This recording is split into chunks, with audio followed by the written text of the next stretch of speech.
Hey, this is Steven from QBox.com. Right now we're talking with Common. How you feeling today, man? Man, I'm feeling excellent, man. It's a great day. It is a good day. So Universal Mind Control is about to come out. Somewhat of a departure for you musically, a lot of electronic elements in there. What made you decide to go electronic, futuristic almost? I think I got influenced by being overseas, internationally, like at the clubs. I was like, man, I really like some of the sounds I was hearing out while I was in France and in Spain and in the UK.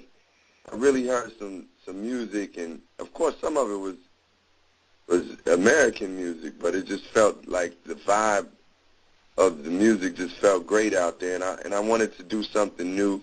I always really like improving and growing and expanding, so I felt that the electronic direction mixed with some rock and mixed with the basics of hip-hop would allow me to create something that would be unique and original and really be a glimpse into the future. Yeah, true. So the electronic elements are really heavy on the Neptunes produced tracks that I've heard specifically.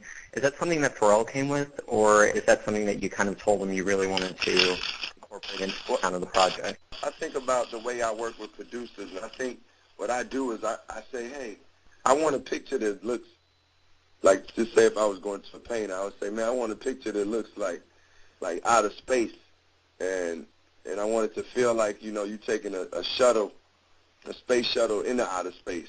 I want it to feel very colorful. I will give them a direction in that way, and then they interpret it and come use their abilities and their genius qualities to create that sound. And obviously, them being the musicians that they are, Neptunes, and they can listen to what I say in the direction I want to go in and really make it, bring it into fruition and actually go places that I never thought about going. To talk specifically about some tracks on the album, Changes is a very inspiring song. It features your daughter speaking on it. What was the decision or the breaking moment where you were like, this is the right moment for me to put my daughter on one of my songs? I really felt like it was a movement into like a new phase and a new day, and the change that was going on in the world right now. I felt that was what was happening with the song, and the song was symbolic of the change going on in the world, and I felt that my daughter would be a great voice for the symbol of change, or be a voice for that change, you know, for the future, because that song is really talking about the future. And if I ever made a Hey Young World, that's what that song is for me. Like, it's my Hey Young World, and it's talking about the hope for the future and belief and that the change is really happening right now.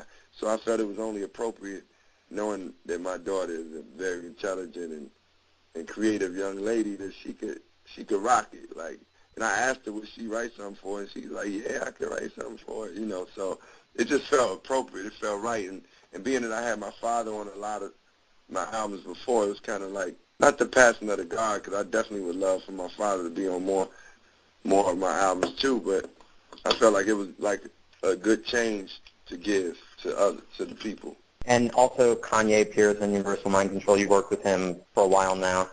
What changes have you noticed in his production style over the years that you've worked with him? I mean, he always grows. From when I first met him, he was using mostly just certain samples, and he always grows. He was actually using live instruments then too. There was more sample-driven work, and now I think he's doing an even more live thing, and his music he opens up to music and goes and listens to a lot of different music, which he implements into his work. So I've seen him, like, his music broaden, his musical taste broaden, and his musical information broaden, and then he's consequently put that into his music now. Like, he's able to say, okay, let me go sample Daft Punk, you know, whereas maybe in 2004, he might not have been as aware of Daft Punk or knew their music like that. And he also is taking even more chances and just expanding more with what his view of music is, or maybe even hip-hop. Yeah, well, I guess when people mention Kanye these days, auto-tune is very much attached to him, and he did the whole 808s project with that. Is that something that we could ever see you doing, or is that like his kind of thing?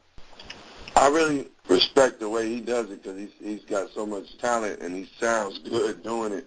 And though, other artists have done it before and are doing it now, I think Kanye puts a real unique twist to it.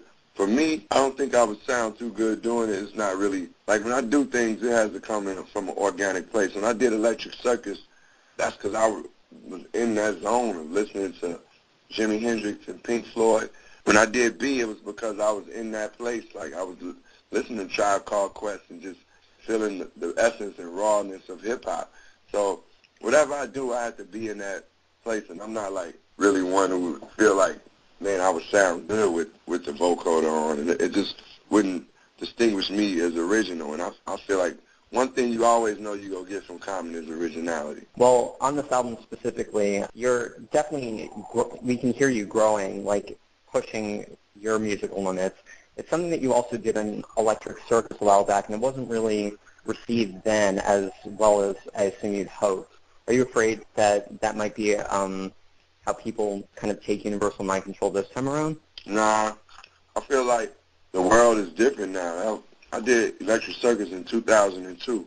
Right now, you have hip-hop audiences listening to MIA, Santa Gold, Cool Kids, Kanye, Lupe, NERD. I think the world of hip-hop is getting bigger.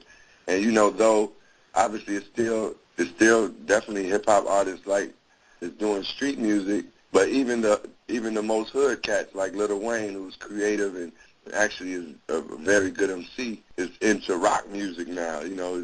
Is out there saying, hey, he's a rock star. So that in itself has shown that the inner city is opening up to different sounds and different music.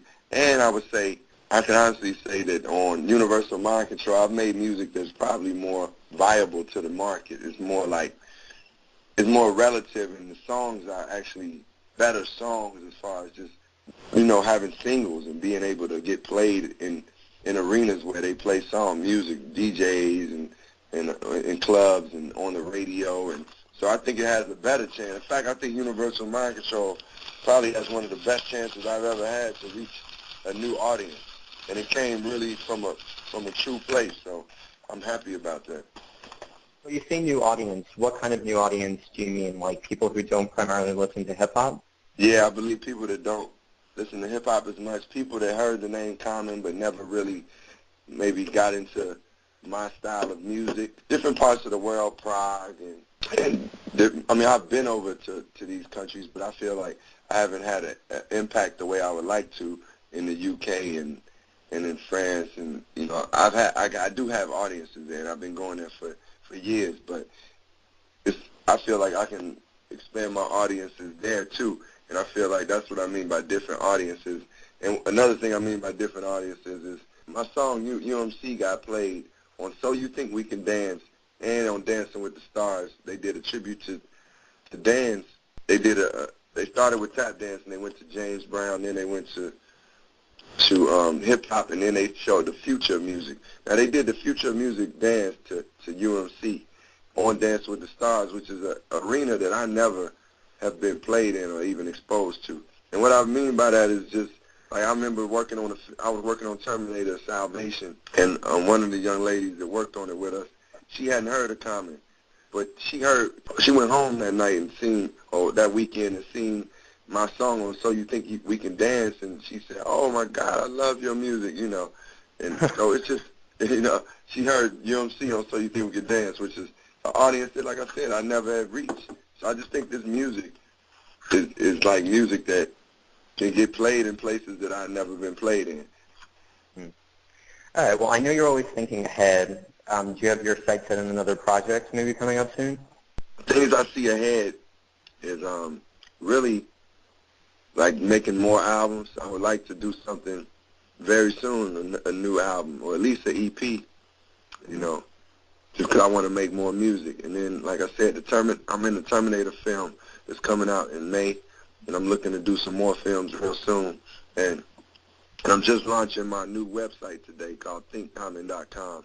So those are some of the future projects and immediate things that I have on the table. All right. Well, Common, that is all the questions I have for you today. Thank you for taking the time to talk to me. Thanks, Stephen.